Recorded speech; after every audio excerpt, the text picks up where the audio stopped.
Nama kecil saya adalah Thomas Matulesi. Saya lahir di Ambon pada tahun 1783. Saya pernah menjadi tentara Inggris berpangkat sersan. Pada waktu itu, Belanda harus menyerahkan wilayah jajahannya, diantaranya Maluku kepada Inggris. Namun, hal ini tidak berlangsung lama. Setelah Perang Napoleon berakhir, Indonesia diserahkan kembali ke pihak Belanda. Seperti pada masa-masa sebelumnya, Belanda kembali memeras kekayaan bumi Maluku.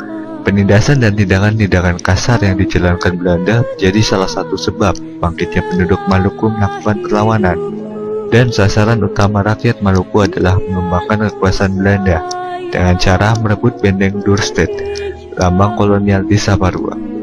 Pagi tanggal 16 Mei 1817, sebelum matahari terbit, penduduk sudah bersiap-siap hendak menyerbu benteng Dorset. Sementara itu, saya masih berada di Haria, 5 km dari benteng. 4 orang diutus untuk menjemput saya. Dalam pertemuan yang diadakan pagi itu, saya diangkat sebagai pimpinan penyerbuan ke benteng. Saya segera menyusun pasukan dan mengatur siasat. Pemuda-pemuda yang dulunya berdinas dalam ketentaraan Inggris dan teman-teman dekatnya dijadikan barisan inti. Tengah hari, saya memerintahkan pasukan saya menyerbu. Pasukan Belanda yang bertahan dalam benteng melepaskan tembakan bertubi-tubi.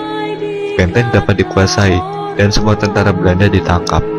Pasukan Belanda dipimpin Mayor Beaches berusaha merebut kembali benteng Dorset. Saya bersama pasukan melakukan perlawanan. Pasukan Mayor Beaches mundur. Selama 3 bulan benteng itu dikuasai pasukan saya.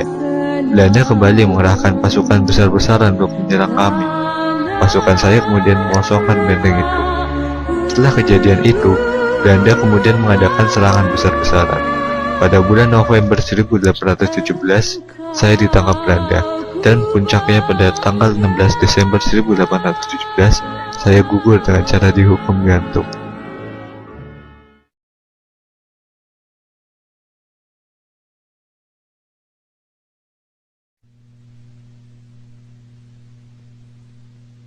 Semasa muda, saya bernama Gusti Inu Kartapati. Saya terlahir pada tahun 1797 sebagai pewaris tahta Kesultanan Banjar. Pada Maret 1862, saya dinobatkan sebagai Sultan Banjar dengan gelar Panembahan Amiruddin Khalifatul Mukminin. Bukan hanya diakui oleh suku Banjar, saya juga dihormati seluruh suku di sepanjang Sungai Barito.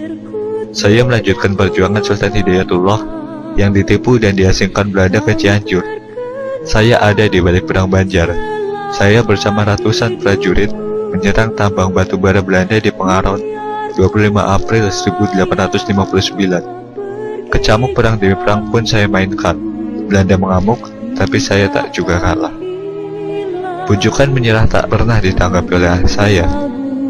Nyawa saya pernah dihargai 10.000 gulden. Namun, tak seorang pun berniat mencelakai saya demi keuntungan pribadi. Sampai perang selesai, saya pun masih tetap bertahan. Saya meninggal karena sakit paru-paru dan cacat setelah bertempur di bawah kaki Bukit Bagantung, Tundakan, pada tanggal 11 Oktober 1862. Terkubur sekitar 91 tahun di hulu Sungai Barito. Nama saya mencuat karena Perang Padri. Mulanya, perang yang berlangsung lama itu merupakan perang antara kaum adat dan ulama di Sumatera Barat. Saya sendiri termasuk ulama. Nama asli saya adalah Muhammad Syahab. Ayah saya bernama Buya Nudin. Sebagai ulama dan pemimpin masyarakat, saya dapat beberapa gelar: Peto Syarif, Malin Basa, dan Tuanku Imam. Saya disebut Tuanku Imam Bonjol. Bonjol sendiri merupakan daerah kelahiran saya. Saya memimpin kaum ulama dalam Perang Padri. Berawal dari konflik sesama masyarakat, peristiwa itu menjadi perang melawan Belanda. Masyarakat akhirnya sadar, mereka tak seharusnya saling menyerang, hanya karena persoalan adat dan agama. Apalagi kondisi itu dimanfaatkan Belanda untuk memecah belah. Kaum adat dan ulama akhirnya bersatu melawan penjajah. Belanda makin kewalahan, sampai pada tahun 1824, Belanda mengajak kaum Padri berdamai dan perjanjian massal. Tapi Belanda sendiri yang melanggar perjanjian. Perang berlanjut. Bala bantuan untuk Belanda datang dari Batavia. Rakyat semakin terdesak. Belanda kemudian mengajak saya kembali berunding pada 28 Oktober 1937 di Palupuh. Namun, baru tiba saya langsung ditangkap. Saya dibuang ke Cianjur, Jawa Barat, dipindahkan ke Ambon sampai Minahasa. Pada 8 November 1864, saya meninggal di Pengasingan.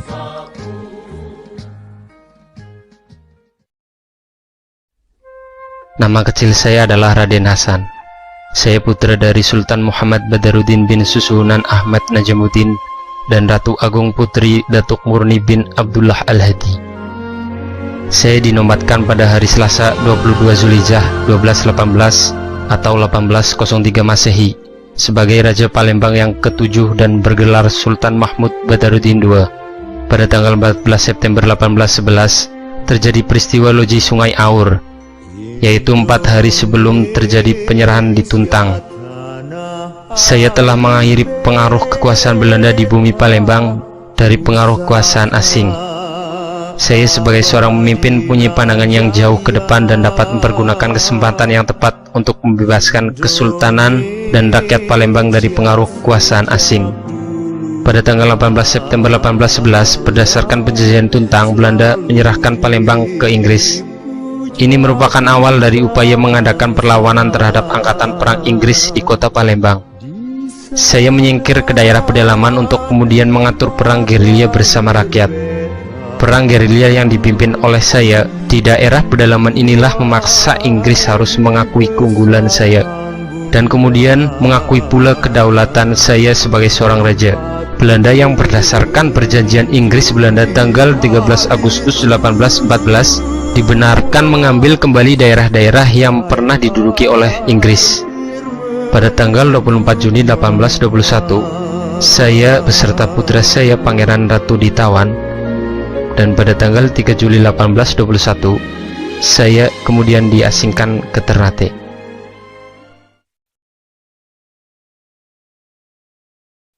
Perjuangan saya bukan di medan perang. Saya terlahir pada 31 Maret 1897 di Bojong Soang, Dayakolot, Bandung sebagai bangsawan.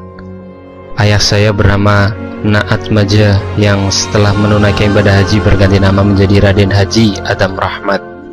Ibu saya bernama Siti Hidayah. Saya adalah anak bungsu dari 3 orang bersaudara, semua laki-laki.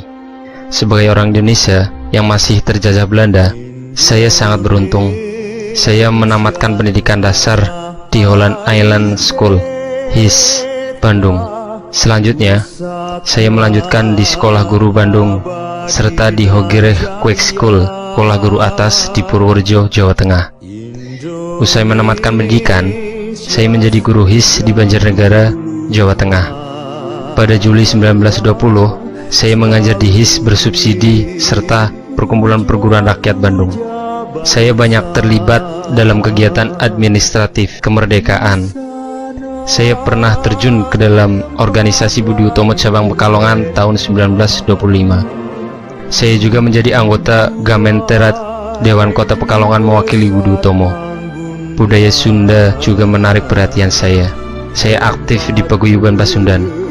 Saya juga punya perhatian pada bidang pendidikan, sosial budaya, politik, ekonomi, kepemudaan, dan pemberdayaan perempuan. Saya menjadi anggota Volksat Dewan Rakyat Bentukan Hindia Belanda pada tahun 1930. Pada masa penjajahan Jepang, saya menorehkan kiprah di BBU PKI dan PPKI. Usai Indonesia merdeka, saya masih diperhitungkan. Saya merupakan Menteri Negara Kabinet pertama Republik Indonesia. Namun dalam tugas, saya diculik sekelompok orang yang tidak menyukai saya dan akhirnya diketahui terbunuh di Banten 20 Desember 1945.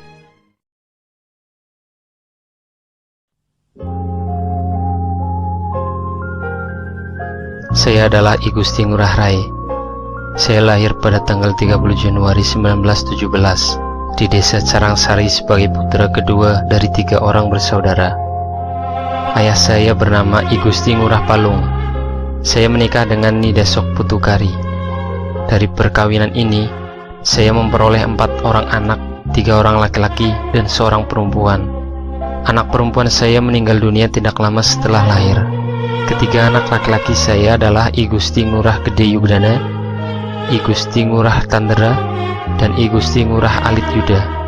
Saya menempuh pendidikan umum di Mulo, sekolah menengah pertama di Malang, Jawa Timur. Setelah tamat, saya masuki sekolah militer dari Korps Prayoda Bali di Gianyar. Pendidikan di bidang militer dilanjutkan saya dengan mengambil spesialisasi artileri di Magelang, yang dalam zaman Belanda dikenal sebagai kota militer.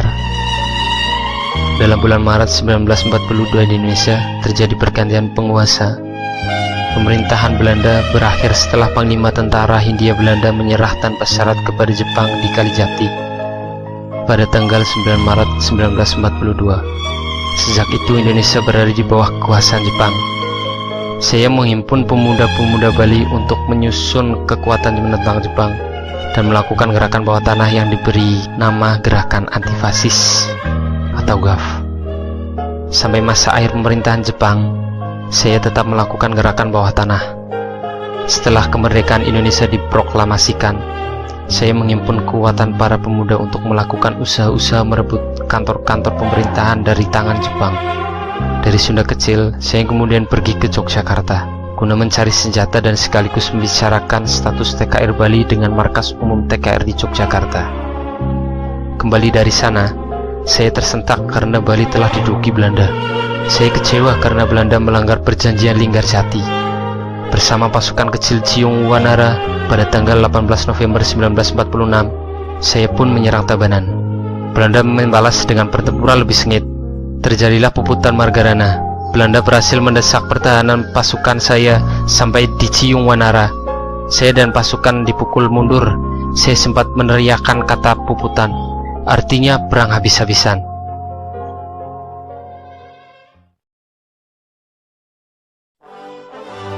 Saya dilahirkan di Surabaya pada tanggal 6 Juni 1901. Saya lahir dari ibu yang berasal dari Bali bernama Ida Nyoman Rai dan ayah dari Blitar, Jawa Timur yang bernama Raden Sukemi Sosrodiharjo.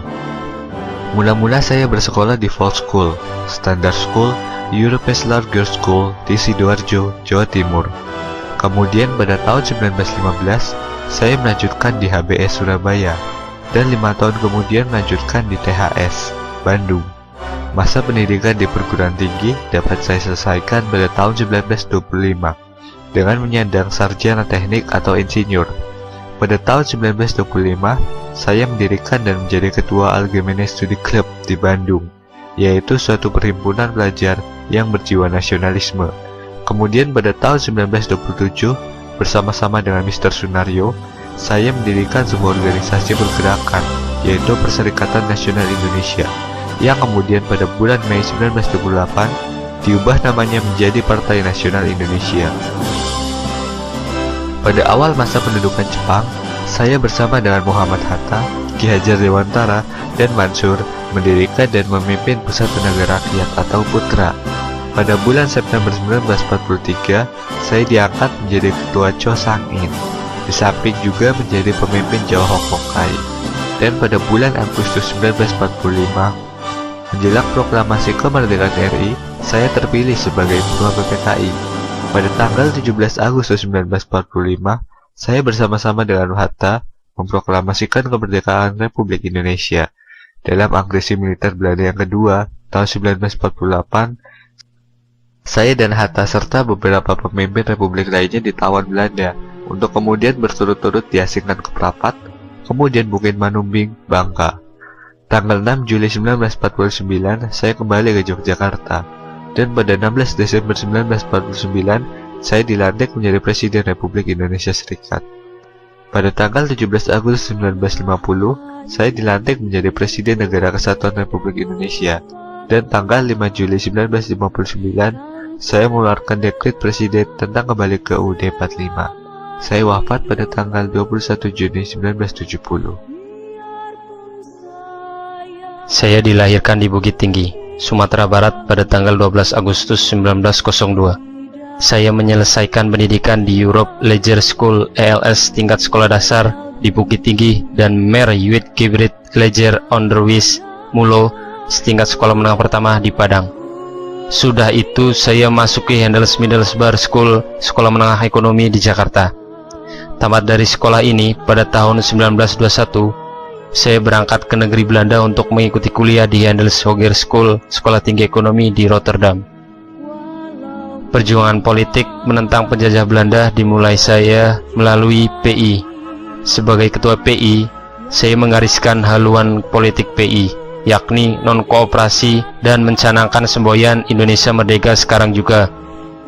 Dalam perjuangan saya pernah mengalami pembuangan ke Digul dan Banda Neira. Setelah Perang Pasifik pecah, saya dikembalikan ke Jawa. Pemerintah Hindia Belanda pun pecah, dan Jepang akan berkuasa. Indonesia di bawah pemerintahan Jepang juga diberlakukan semena-mena. Saya membacakan suatu pidato tentang cita-cita kemerdekaan Indonesia di lapangan Ikada, Monas, pada 8 Desember 1942. Jepang mengangkat saya dan 3 tokoh nasional lainnya untuk memimpin Putra, Pusat Tenaga Rakyat yang didirikan oleh Jepang. Saya juga merupakan anggota BBU PKI dan wakil ketua PPKI yang kedua dibentuk oleh Jepang untuk persiapan kemerdekaan Indonesia. Pada 18 Agustus 1945, sidang PPKI secara aklamasi memilih Soekarno dan saya masing-masing sebagai Presiden dan Wakil Presiden Republik Indonesia. Jabatan sebagai Wakil Presiden di pangku saya sampai saya mengundurkan diri pada tanggal 1 Desember 1956, diselingi oleh periode singkat sebagai Perdana Menteri Republik Indonesia Serikat dari Desember 1949 sampai Agustus 1950. Dalam masa Orde Baru, saya berusaha mendirikan Partai Islam tetapi gagal.